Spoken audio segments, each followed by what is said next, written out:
Hi, I'm Chris. And I'm Jeremy. And I'm Fergal. And we're from Movie Smash. Comic book movies are having a golden age right now with the MCU. Movies based on comics aren't necessarily a new thing, but they're a big thing. Join us every other Tuesday on Movie Smash. We explore these movies and find some hidden gems. Every other week, we revisit some of the best. And some of the worst movies based on comics or graphic novels. Was Green Lantern as bad as you remember? Heck no! Is Time Cop the most accurate time travel movie ever created? Absolutely. Was Mystery Men way ahead of its time? Should they be revisited? Should they be forgotten? Join us on Movie Smash and find out. Listen wherever you find your fine podcasts.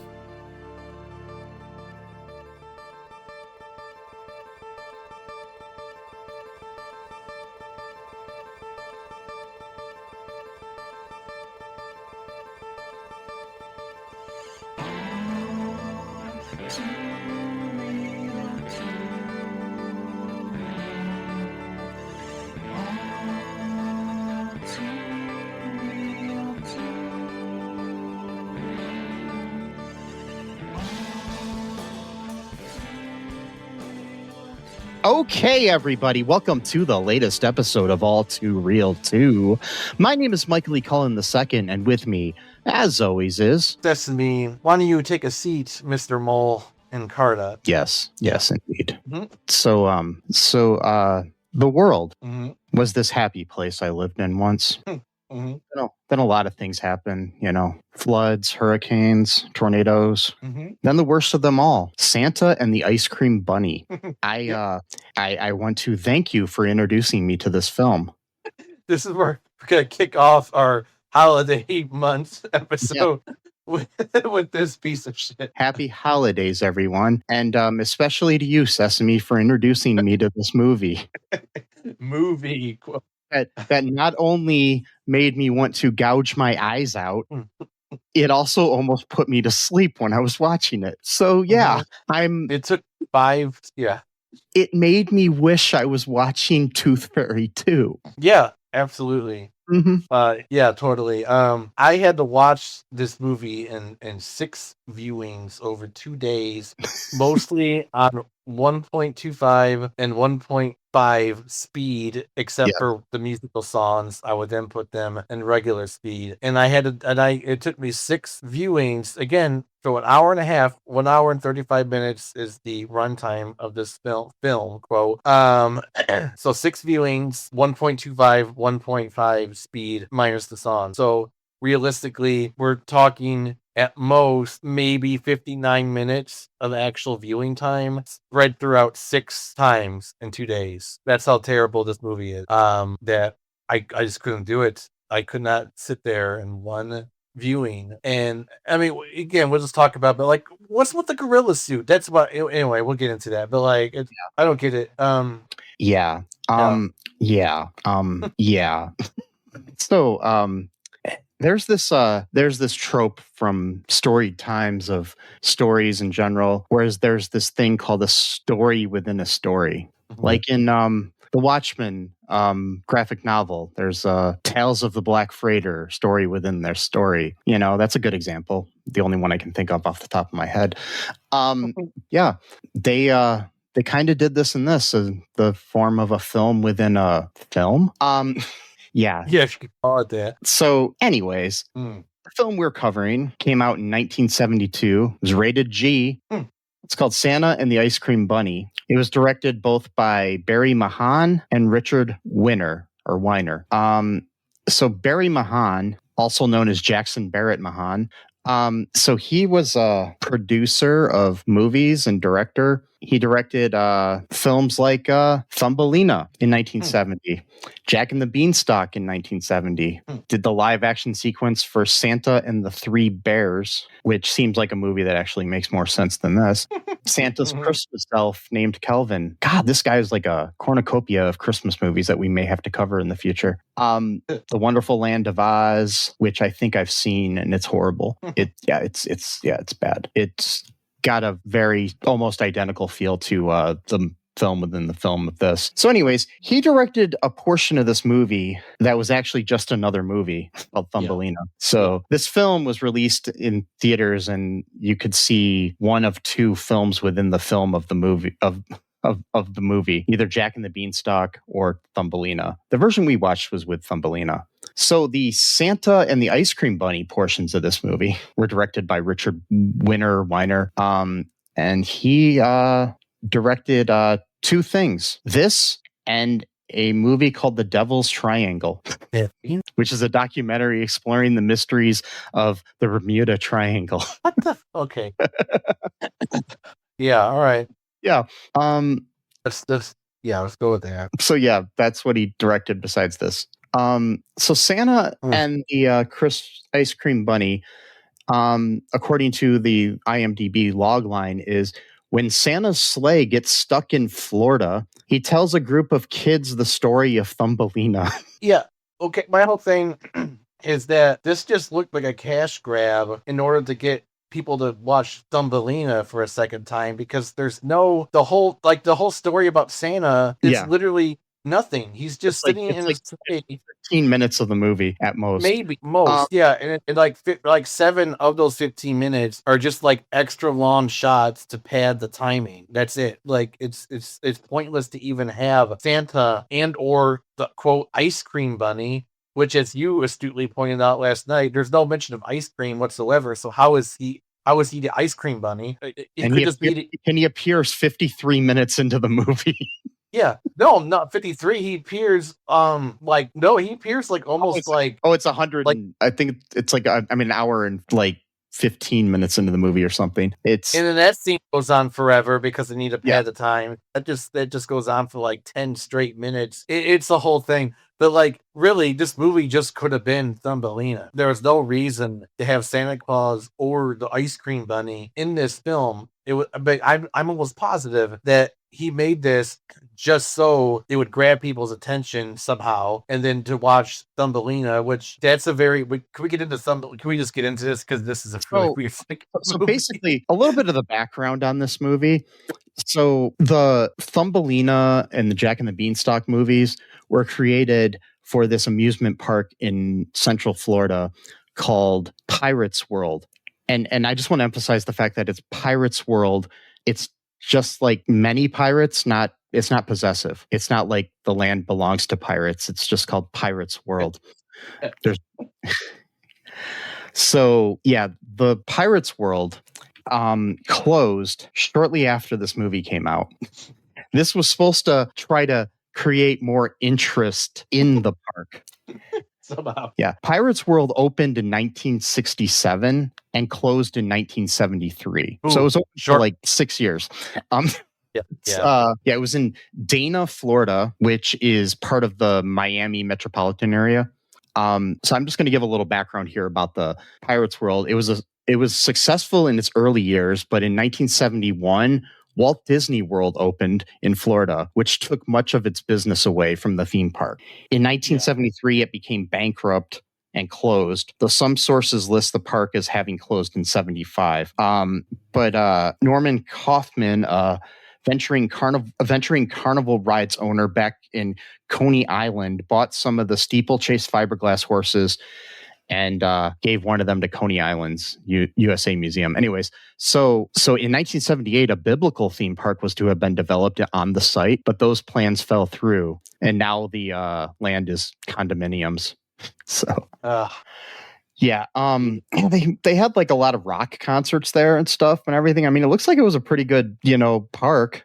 And over the years, they had television programs were filmed there on the site, including Jack and the Beanstalk, Thumbelina, The Musical Mutiny, and Santa and the Ice Cream Bunny. So these were all to try to boost, attendance. Yeah. And they worked spectacularly, because we do know that today, even though there are condominiums there, everyone goes to those condominiums and cries and whines and is so sad that Pirates World doesn't exist anymore. Yeah. I mean, they did have a cool ride that looked like a roller coaster where you just rode horses. Yeah, that's the steeplechase.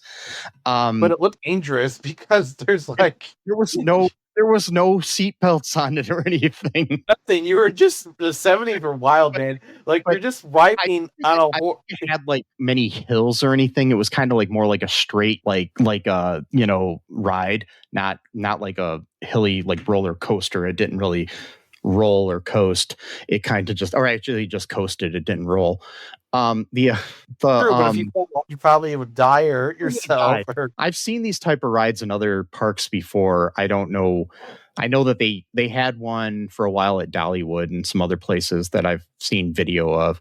I've never actually been on one. I think they used to have one at Cedar Point. It was kind of a popular type of ride for a while. Yeah. And I'm not sure how many people died on those. I mean, I'm just thinking, this is meant for like little kids, and you're gonna trust them to just hold on the handles with no seatbelt, no nothing, and just, Well, I mean, it could be like Action Park, which I think that was what it was called. It was a park in New Jersey that was a theme park where the guy founded it, and he didn't use engineers to build his roller coasters and other rides, and there was like a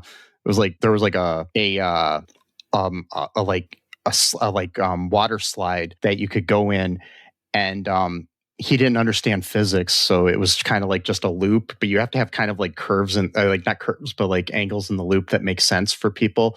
But people would get stuck in the middle of the loop, and from time to time, when they would clean it out, they would find little kids' teeth embedded into the plastic of the slide. Terrible. Yeah. There's a documentary, I think it's on HBO, called Class Action Park, I think it's called, all about the history of that place. I highly recommend watching it. Maybe we'll cover it for the podcast sometime in the future. But yeah, it's crazy how, and this was like around the same time as Pirates World, so who knows how great the regulations were on things. Right. But anyway, back to Santa and the Ice Cream Bunny.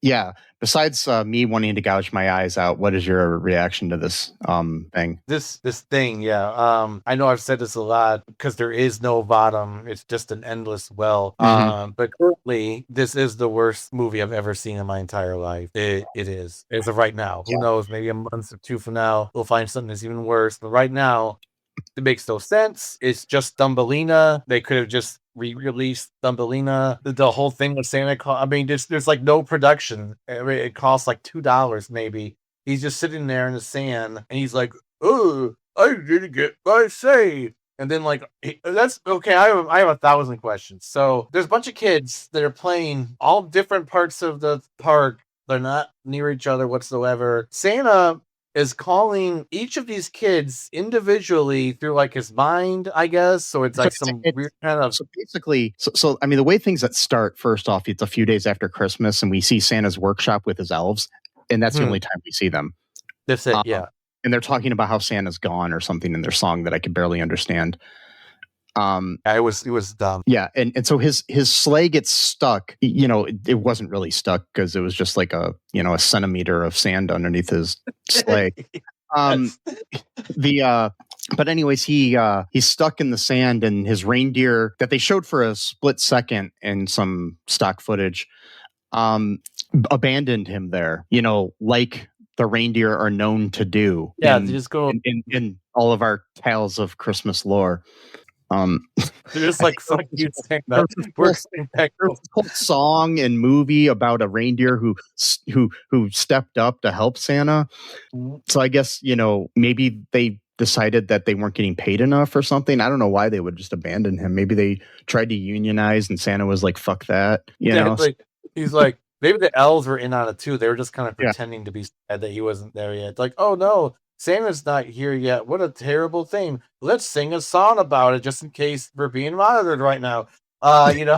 This is like, yeah. So my view of Santa in this whole thing is that he's like Jeff Bezos, and the elves have to like pee in Gatorade bottles or something while they're, working on their toys that they're being monitored by.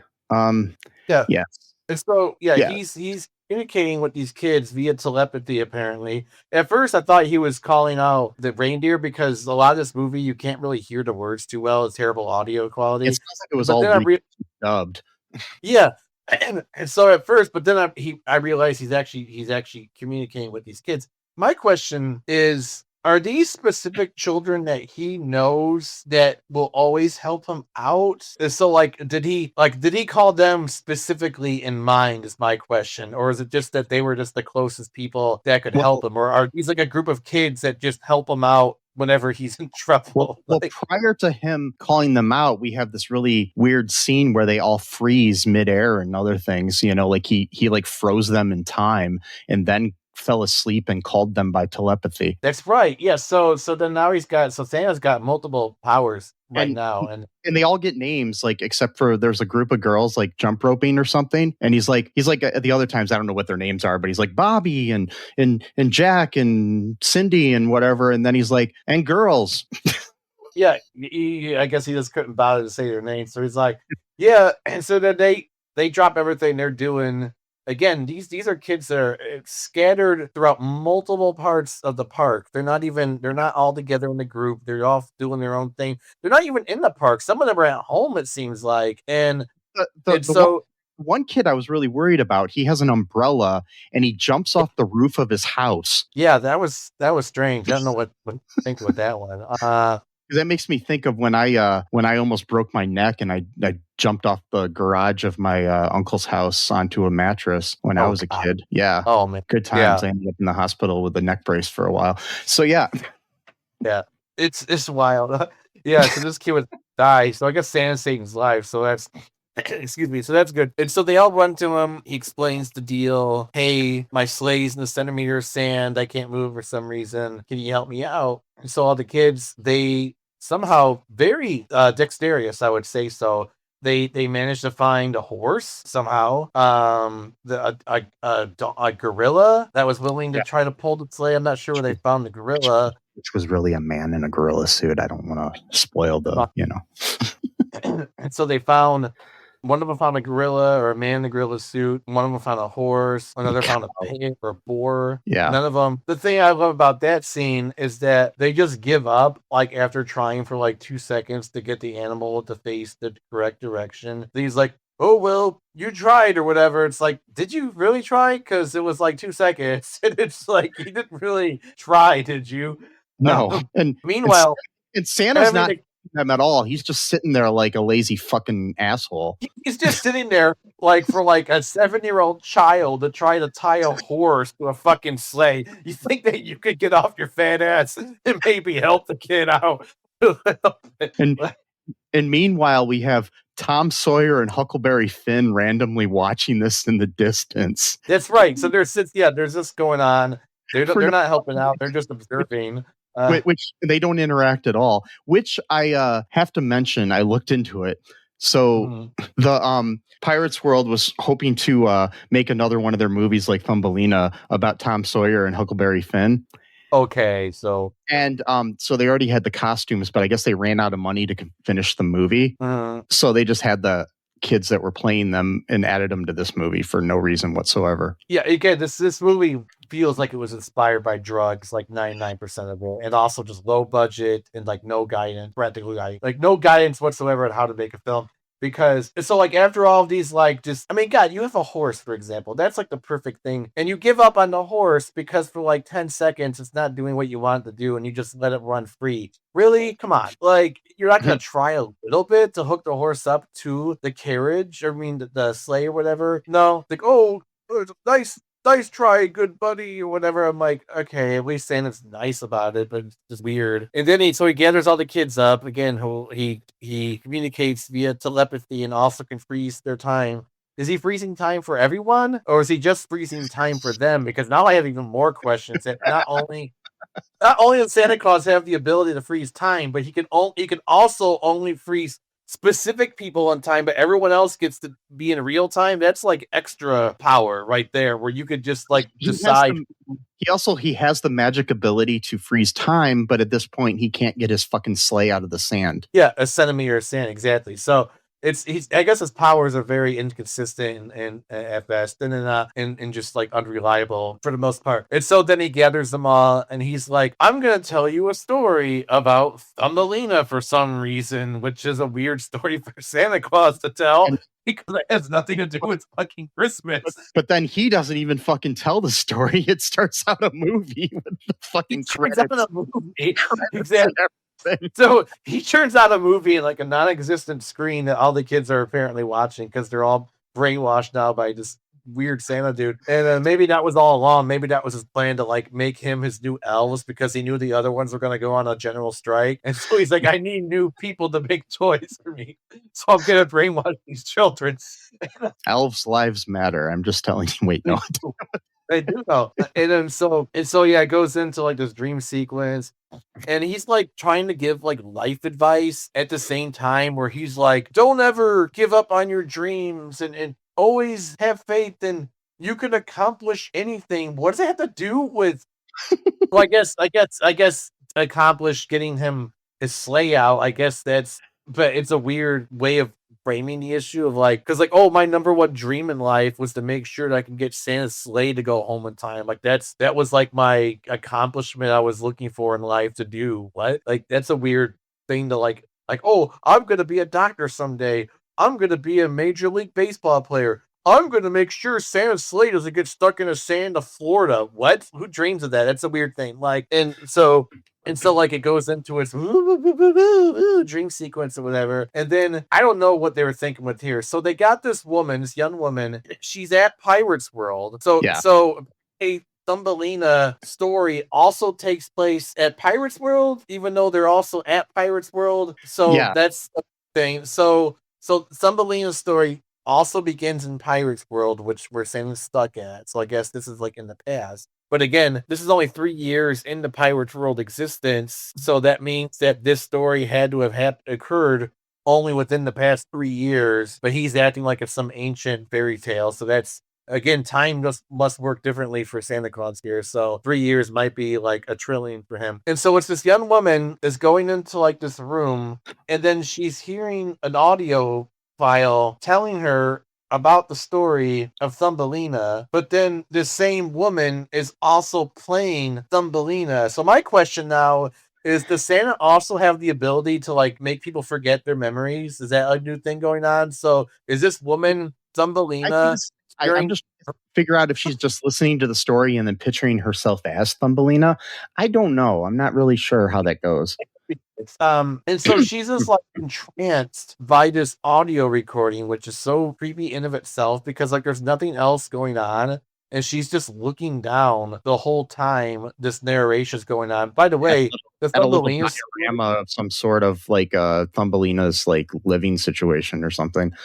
Yeah, it's so, which is weird. So I got a million questions about that too. So the Thumbelina story itself is about like 45 minutes or 50 minutes of the entire fucking movie. So it's basically just Thumbelina is the movie itself. It's so, which is like great for time padding purposes. Cause again, only about 10-15 minutes of the movie actually is dedicated to Santa Claus, and only like 5 minutes is dedicated to the fucking ice cream bunny, which for some reason, why is he called the ice cream bunny?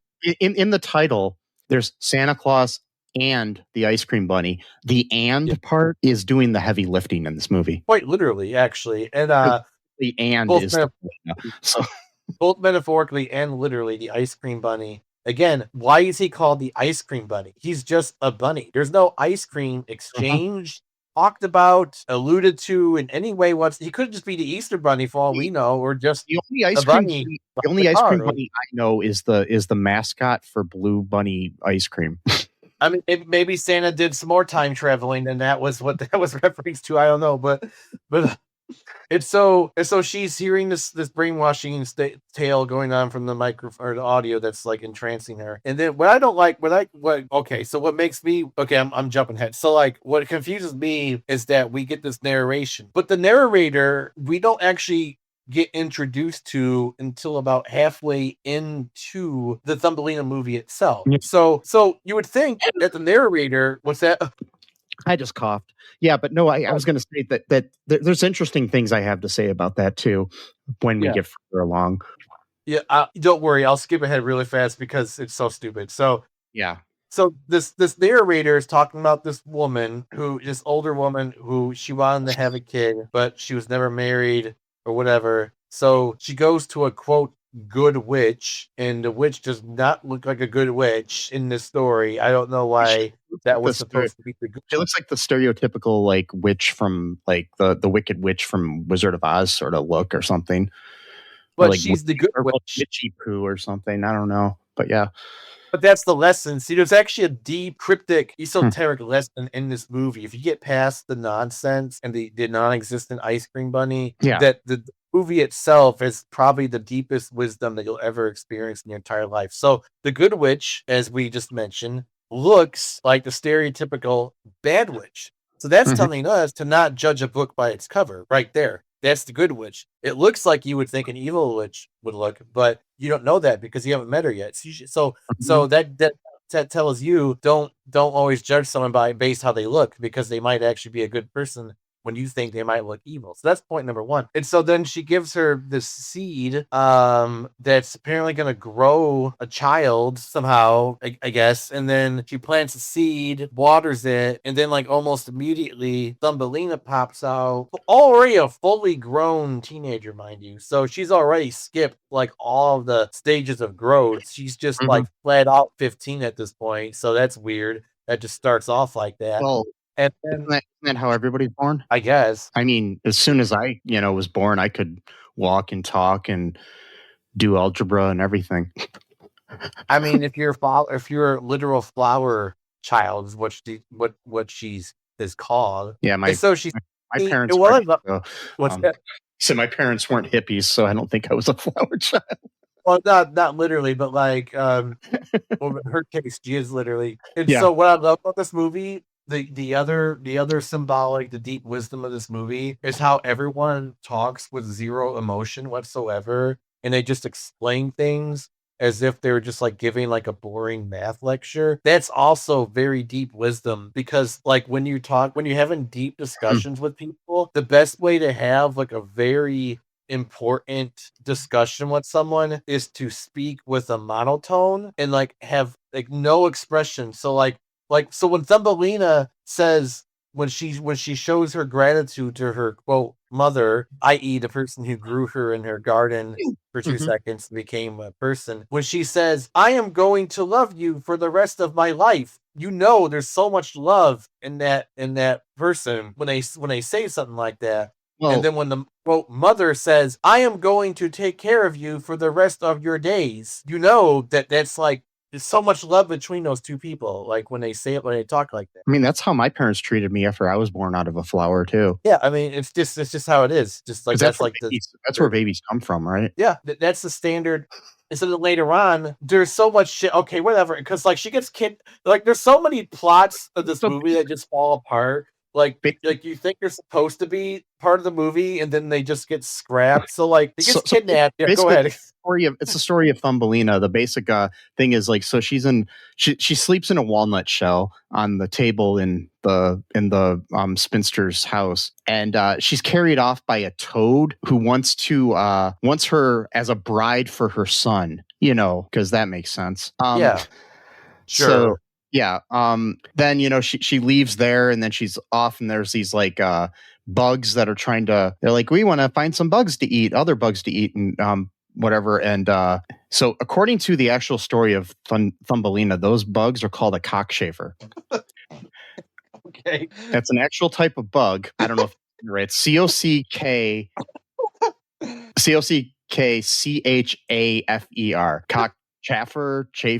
Cockchafer.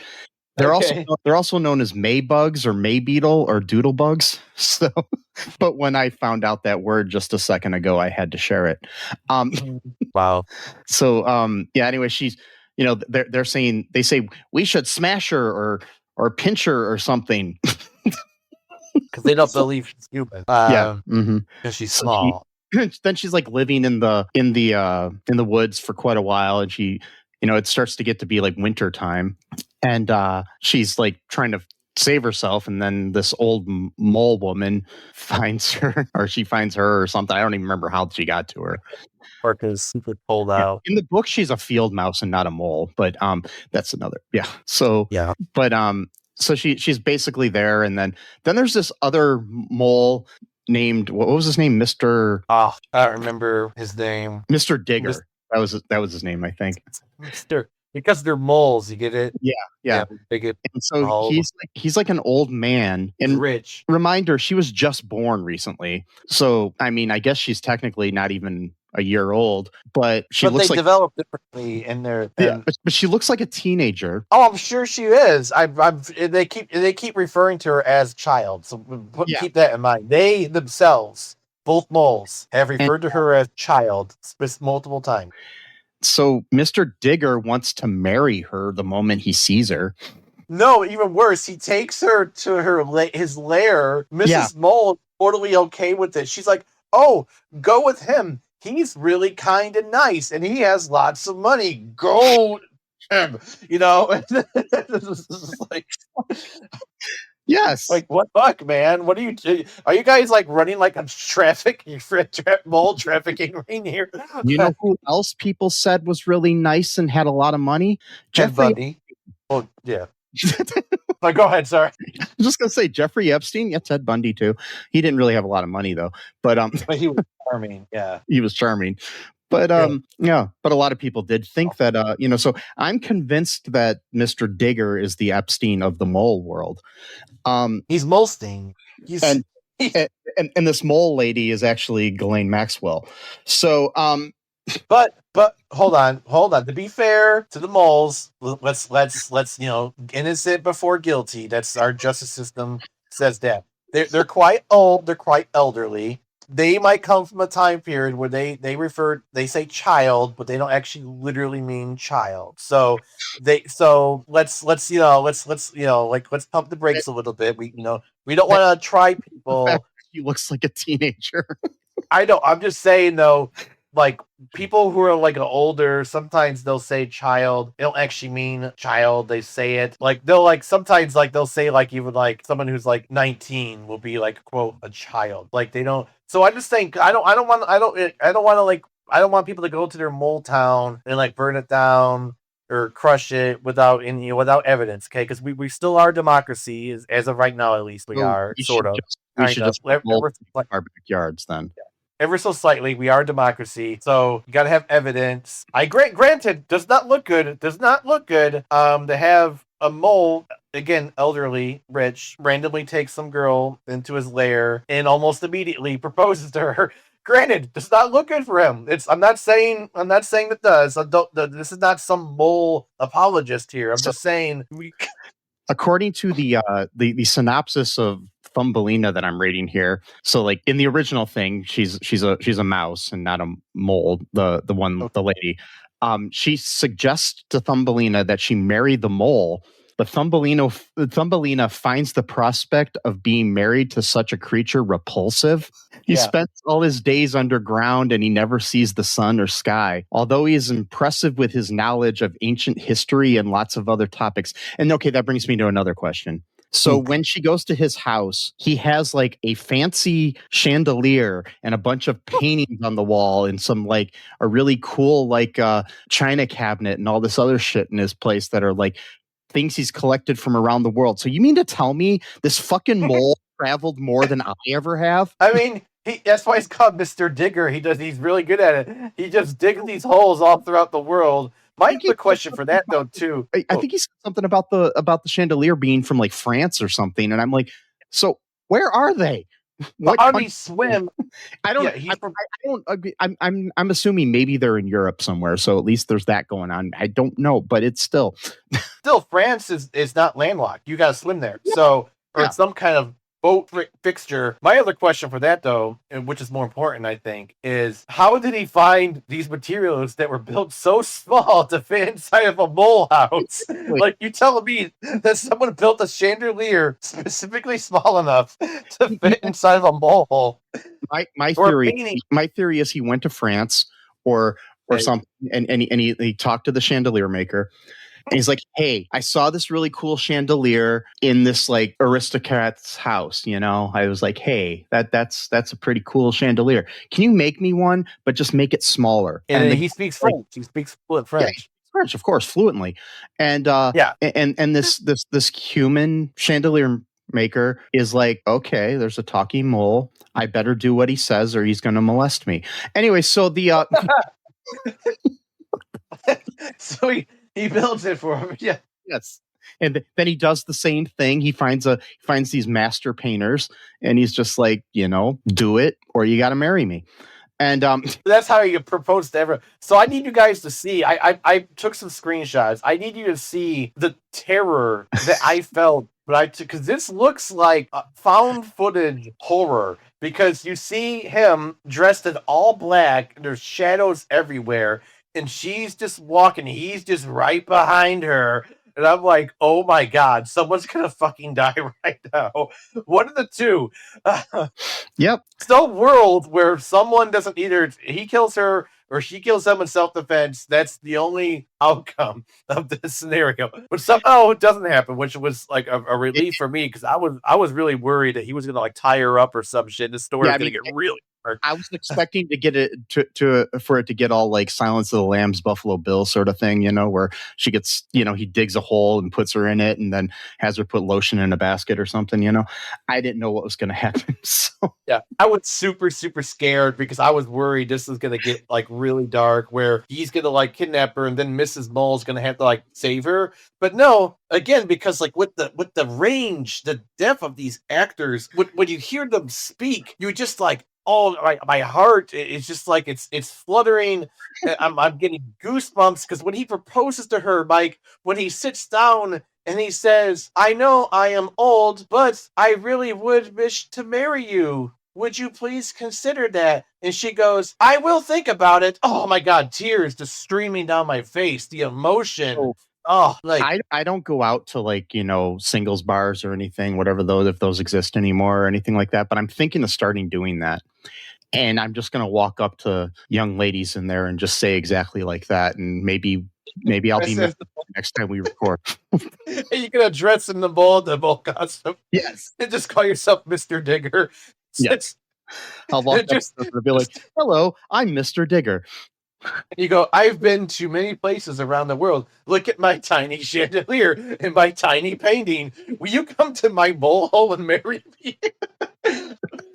Yes. Immediately the cops come. They give her angel shots. Here you go. So if I go off and do this, by the next time we record, I'm either going to be married or in jail. One of the two. I don't think there's one of the two. Life's all about taking risks. So it's research for the podcast. Can you imagine though if someone said yes and then you're freaked out like, oh my God, someone actually said yes to this proposal, which means I have to stay in character for the rest of my fucking life. Wearing a horrible costume that doesn't even look like a ball. Because if she meets the real Mike, doesn't realize that you're not a fucking freak, she's just gonna leave you. It's like so you're suggesting that there's a woman out there who doesn't think a guy in a mole costume is a freak. That's what I'm saying. You might find a weird woman who's like, yeah, I'll marry you, weird guy in a mole outfit who has a tiny chandelier and painting that somehow brings with him everywhere he goes, like puts it on the bar table. Look at my chandelier. Look at all of the knickknacks I've collected from my travels throughout the world. I just have a little diorama with the little moles. And they're like, oh, that's interesting. Please call the psych ward. I think someone escaped. Oh, God. Anyway. Bouncers coming up to me and beating my ass. Yeah, that's definitely what would happen. So I didn't do it. I'm just showing her my chandelier. I'm just showing her my diorama. Don't you understand? What? You understand? Come on, this is obvious shit here. Yeah. And so, but luckily, luckily, Mr. Digger, he is a gentleman, kind of. Yeah. It's still weird to propose to a young teenager when you're like in your 60s. That's already suspicious. But again, we're a fair podcast. We're a fair country, sort of, at this point in time, maybe ever so slightly. We're not going to throw you in jail just because something looks bad. But I do got my eye on you, Mr. Digger. So just I mean, got my eye on you. So Chris Hansen never showed up, so never showed up. So like I'm watching. Don't you? I'm waiting for you to slip up. Okay, I'm waiting. So if you, I'm just saying, I'm watching you like a hog, or like the dead bird in the hall. That's the other thing too. This Mr. Digger here is kind of a piece of shit too, because so as she meets him first time within like 30 seconds of meeting him. He's already taken her to her lair. This guy's very fast walking, fast acting. And then they come across a dead bird, supposedly, and then he's just like no emotion, no. So like you're like with a sociopath right now. I would leave right now, Thumbelina, immediately. Like, but she doesn't. She wants to be nice, and so they pass by this supposed dead bird, and her being the human, kind of maybe I'm not really sure what she is. To be honest, if like a different species, I don't know. Whatever, she's human-like and ish. And she's like, oh, what a poor bird. I feel so bad for him because he died, because that's how a normal person would react to seeing a dead body of sorts, especially one huge because you're small. And then he goes, oh, well, he probably shouldn't have snuck down here so quickly before winter. Anyways, he's an ugly creature, and he just keeps on walking. What the fuck, dude? Like, so he's ugly? It's not a problem that he's dead, that a dead body?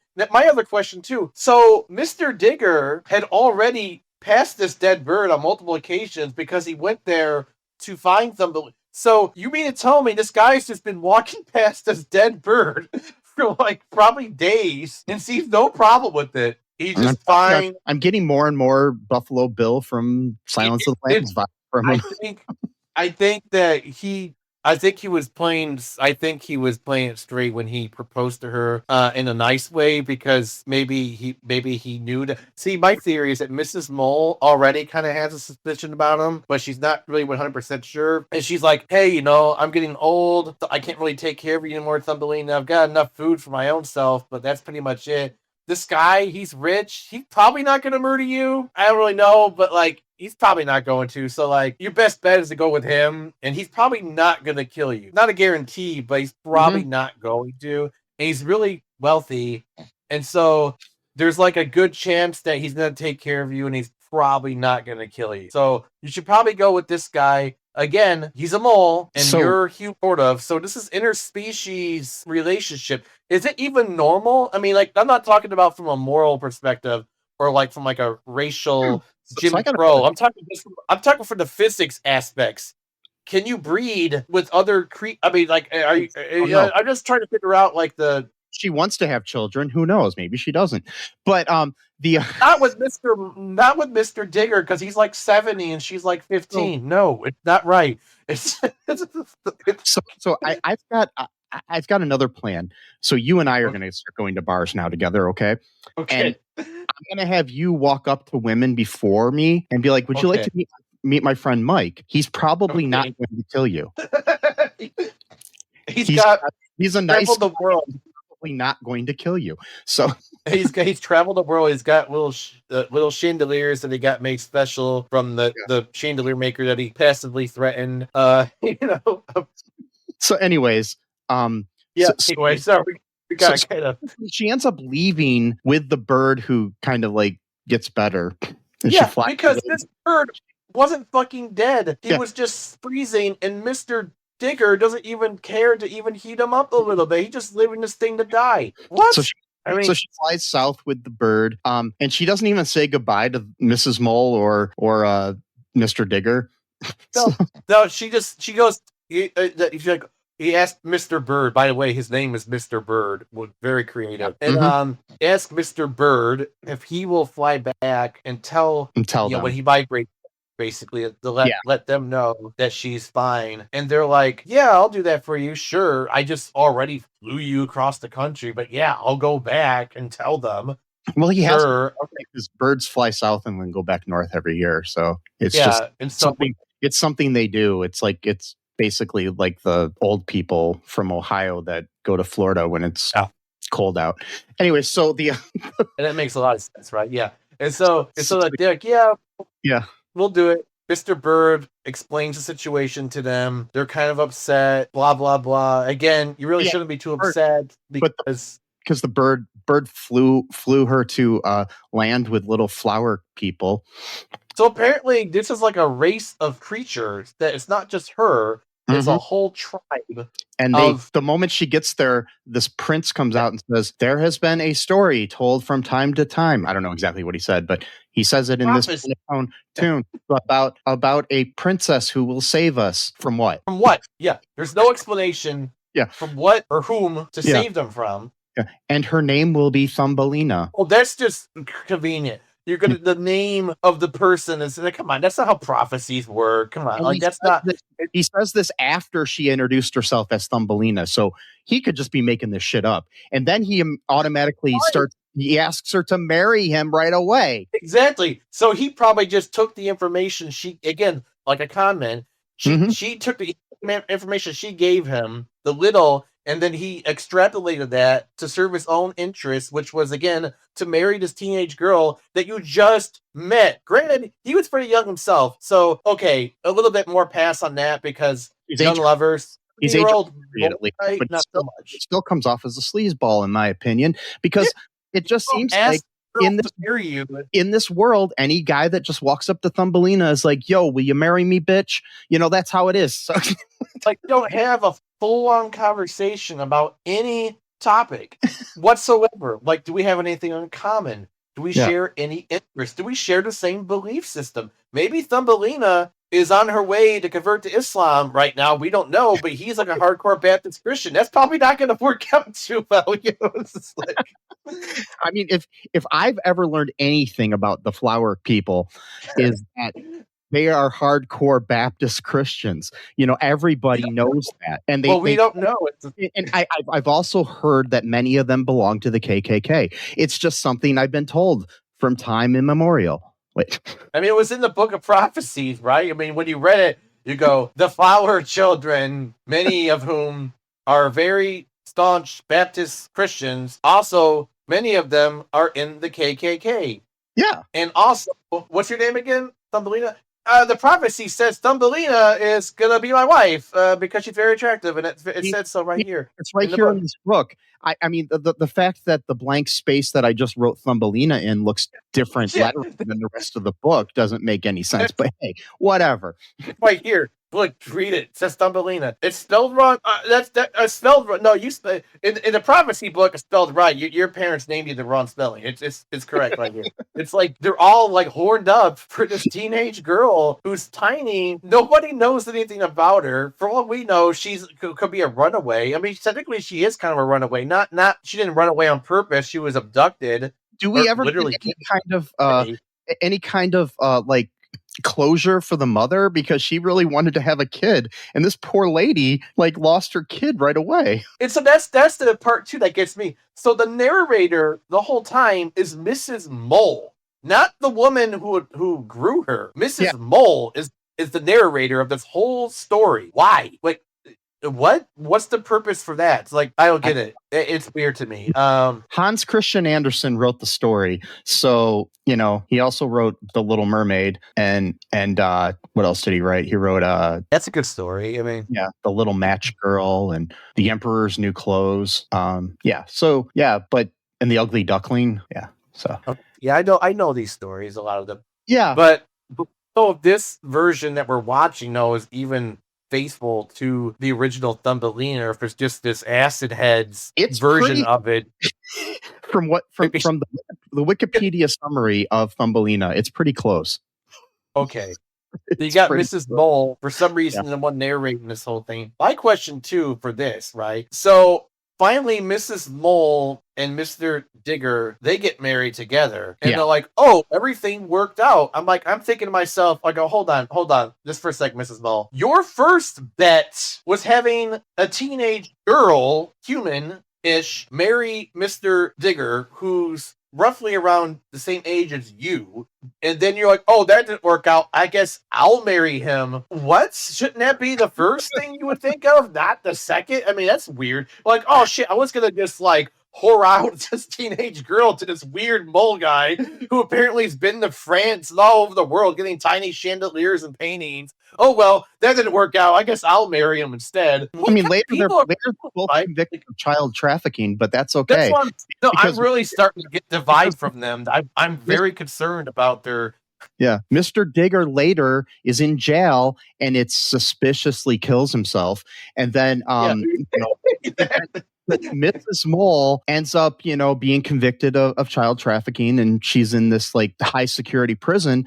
But then, there's this President Mole who decides that, she should be moved to a low security, mole hole prison where you can play pickleball and stuff. Yeah. I mean, that would be like the true ending of the story, the darker ending, but the true ending where they finally are punished for their numerous crimes that they have committed throughout their lives. And this whole thing proves, I bet you this same, because you ever notice how perfect it seemed? Like it really felt like they rehearsed this many times. Like, so I'm thinking Thumbelina is not the first person that they've done this to. If I'm a betting man, which I'm not, I don't really believe in gambling, but if I were, I would guess that Mr. Digger has probably digged a few quite of graves of, just other girls Mrs. Mole sends his way, because she probably gets a cut, like she pretends to be poor. She's not really poor. She puts on an air of poverty in order to look that way, because she can't be decked out, Mike, full of mole cars if they have. I don't know how they transport, but like nice. How she can't look like that, right? She got to put on the image. She can't be wearing fine a Lamborghini. No, that was bad. No, she can't have a Lamborghini. She can't. You're right. She can't have a Lamborghini. She can't be decked out with the finest chandeliers and wearing silk and the finest sheet linen. And she got. And because again, like you brought up a great point, Mike, because the way they rehearsed this. Now I'm going back. I'm going to take you back to it. This was very, very well rehearsed. They had been thinking about this either for quite some time. Because remember, Thumbelina spent all of winter with Mrs. Mole for at least 3 months at the least. And she could be having secret convos with Mr. Digger this entire time, getting info. Because again, they were having she even said we had long conversations into the night. We talked about many things. She's just collecting info after info after info from Thumbelina, honing her weak spots, everything she can. And then when Thumbelina goes to sleep, she goes into Mr. Digger's lair. And after admiring his chandeliers and stuff, both metaphorically and literally, because they're also sleeping together, and she's like, "Hey, Thumbelina's scared of this. This is her weak spot. She gets very vulnerable. You bring up this topic, Well, just think of the fact that Mr. Bird comes back and talks about this land where there's other Thumbelina type people. Mm-hmm. I'm not saying that they didn't dig a big mole hole all the way to Flowerland, and did something else, but we'll find out in the sequel. And we'll find out in the Thumbelina Part 2, Electric Boogaloo, or Electric Mole. But there's also, that's a good theory, but there's also an otherwise thought, maybe Mr. Mole or Mr. Digger had killed Mr. Bird because he found out that he was freeing these girls. He was freeing them from trafficking. And then he killed them, thought he killed them, but he didn't actually check. And that's why he's like, he's an ugly creature anyway. That was like his just disrespectful way of being like, this piece of shit. Or he's just faking he was hurt and he wasn't really, and he's actually in on it. No, I don't think so, because I want Mr. Bird to be a good guy. That's the story. So anyways, the ice cream end. So go back. Can you explain what happens after Thumbelina ends? Can you explain exactly what happens at the end, which is hilarious? So we get back to Santa. No, I'm talking about the credits of Thumbelina after it's over. At the very end of the film, it says the end. And then Thumbelina. 15 more minutes of this fucking movie. Because it was the end of Thumbelina. They couldn't edit out. They just played the regular credits. Yeah. So then after the story, Santa comes back and he encourages the children to always believe. Again, what? Yeah. Believe what? They go off and they find help. Santa takes off his coat and again falls asleep. So Santa's stripping in the, He could have done the entire time. Why was he wearing this coat the entire time? You're in Central Florida. Sitting there bitching about how hot he is and shit. So why? I mean, that you should have shaved your beard with like a seashell or some shit. Like what? Yeah. Or maybe walked a few feet to like probably find somebody that could help besides these fucking kids. Anyway, so Well, he was sitting there the whole time, exactly, sitting on his ass the whole time. He falls asleep and then he's woken up to the sound of an antique fire engine bell. That was so annoying. Yeah, and it's being driven by the titular ice cream bunny. We finally see him, and 80 minutes into the movie. And so, according to this, there's the children's dog Rebel has summoned him. I didn't know the dog. We don't know that the dog barks a bunch. That was kind of irritating as well. I was trying to watch that last night, and he was dog barking. So then the ice cream bunny, he's driving the children through Pirate's World to the beach. And then Santa puts on his coat to prepare to meet them because, you don't want to see Santa without his coat on because that can break the whole illusion. Yeah. He thanks the kids for their help, and he accepts the, everybody's favorite ice cream bunny because, when you think of bunnies, you think of, Bugs Bunny and the Easter Bunny and the ice cream bunny. Why was it... That's what bothers me so much because he even goes, "Oh, my old friend, the ice cream bunny. I haven't seen you in a long time." It's like, who is the ice cream bunny? What is it? It doesn't make any sense. It's like, did they think the word Easter was trademarked? Maybe they thought, because you would think that would make more sense. Santa and the Easter bunny, because both are sort of Christian. Santa is not really a Christian holiday, but like we know from the Santa Claus movies that they're friends. So we know that, and so, but no. Ice cream, maybe because they figured ice cream, Pirates World, they're trying to drum up business. Yeah, they're trying to drum up business for Pirates World, so they're thinking like, I'll get some. What's that? Maybe the ice cream bunny was some kind of mascot of Pirates World. Yeah, that's a good point. Although, since we were on the subject about the mole human trafficking issue, right? Okay, apparently one of the code words that these people throw out is ice cream. Yeah. So Santa has the ability to manipulate time, right, in this movie. So is Santa now in on it too? Did he transfer this whole movie was prophetic, that's all. Because the Book of Prophecy clearly stated that he marries Thumbelina, so so everything was prophetic. The movie is a prophet. But the ice cream bunny offers to drive him back to the North Pole. So you mean to tell me this rickety old fire truck can drive from Florida to the North Pole? And don't you have to eventually cross into water at some point to get there? Like, you can't... It's not landlocked. So you can get pretty far up into Canada, but you can't... You're done. Like, at a certain point, you're not going anywhere. Like, and so, but then, so Santa, as he's leaving, he reminds them one last time to always have faith. About what? Like, exactly. Faith in what? What are you talking about, Stan? Like it's the most generic fucking thing ever. And then, so then after that, the children realize that Santa's sleigh is still stuck in the sand, right? And they're wondering what to do, and they're trying to push it because a bunch of kids can't push the fucking thing out of a centimeter of sand. And then the sleigh abruptly disappears and teleports to the North Pole. So you need to tell it could have been teleported this whole fucking time. Yes.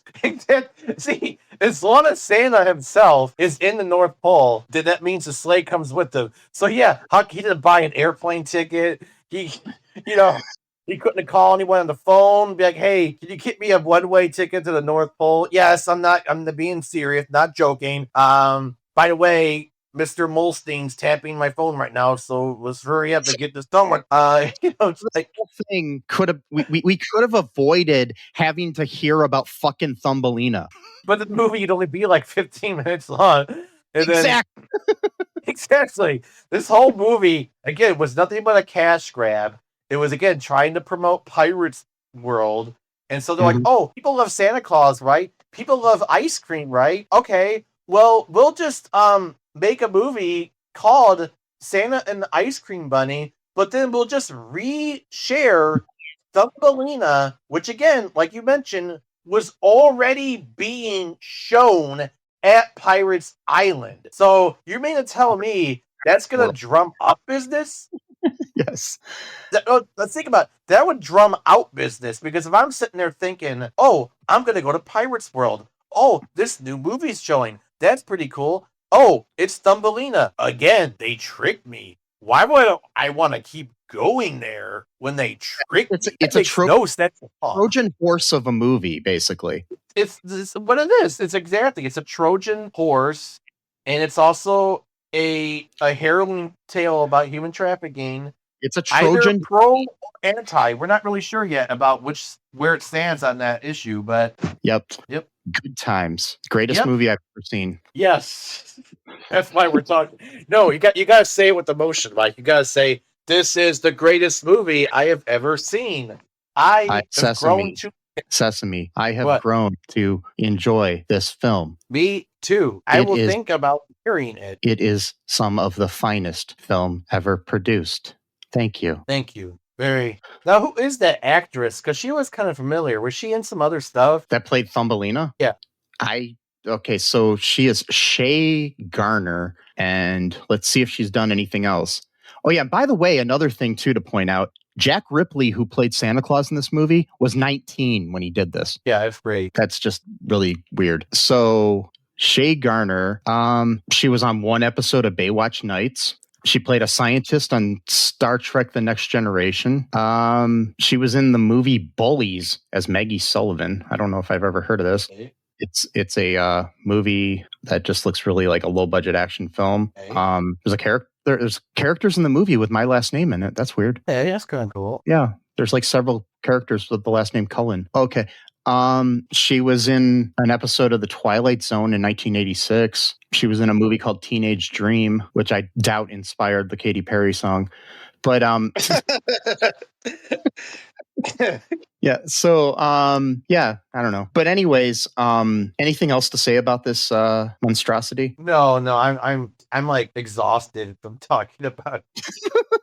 I get physically exhausted from it, actually. Yes. So folks, I hope you enjoyed this episode. If you sat through Santa and the Ice Cream Bunny before listening to us, I'm sorry.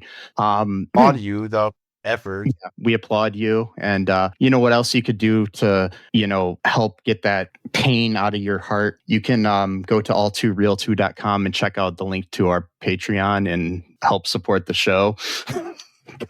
Check out our TeePublic there. Also, check out our social media, share the show with your friends, comment, give us a 5-star review wherever you can do that. Do that. Just remember that no human is illegal. Fuck ICE.